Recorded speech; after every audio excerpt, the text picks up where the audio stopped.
Ada juga yang menipu ada gelaran kiai. Assalamualaikum warahmatullahi. Hai semua. Filem bid'ah.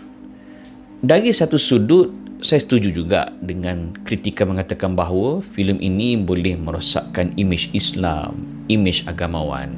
Daripada satu sudut. Daripada satu lagi sudut, saya tertanya-tanya, kenapa filem ini laku keras di Indonesia? Dahsyat laku. Saya ada juga bersembang dengan rakan-rakan saya yang duduk di Indonesia. Saya kenal di UIA dulu dan mereka memang asal Indonesia pun. Dia kata sebabnya apa yang berlaku dalam filem tu memang berlaku pun di Indonesia. Ada yang sebiji sama. Kalau setakat cium kaki, minum air basuhan tangan untuk syekh dia, tu normal.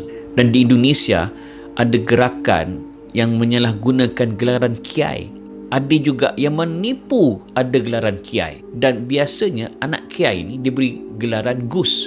Dan mereka gunakan gelaran gus ini untuk menghalalkan yang haram. Merokok atau mentas normal.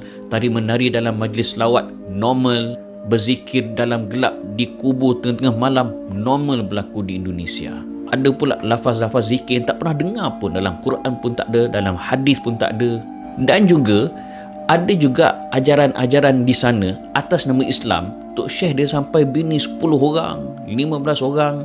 Dan nikah muta'ah dah jadi normal di Indonesia. Dan mereka claim mereka adalah ahli sunnah wal jemaah. Sedangkan nikah muta'ah ni daripada Syiah.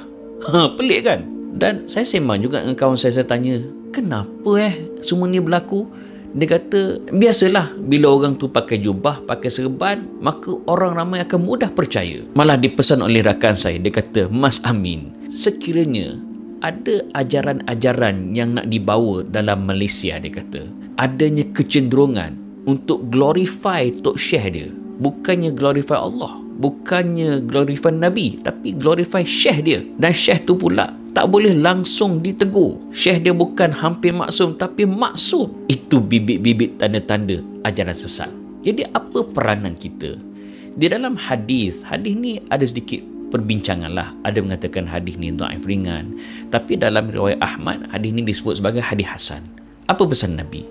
Kata Nabi, yahmilu hadzal ilm min kulli khalafin udulu. Ilmu agama ini akan dibawa pada setiap generasi oleh orang-orang yang adil dan amanah. Yanfu anhu tahrifal ghalin. Kerja mereka membantras agama ini daripada mereka-mereka yang melampau. Wantihalul mubtilin, daripada golongan-golongan yang batil. Wa ta'wilul jahilin, dan juga takwil orang-orang yang jahil. Ini kerja kita supaya apa yang berlaku dalam movie bid'ah itu takkan berlaku dalam negara kita. Boleh? Macam dah ada je.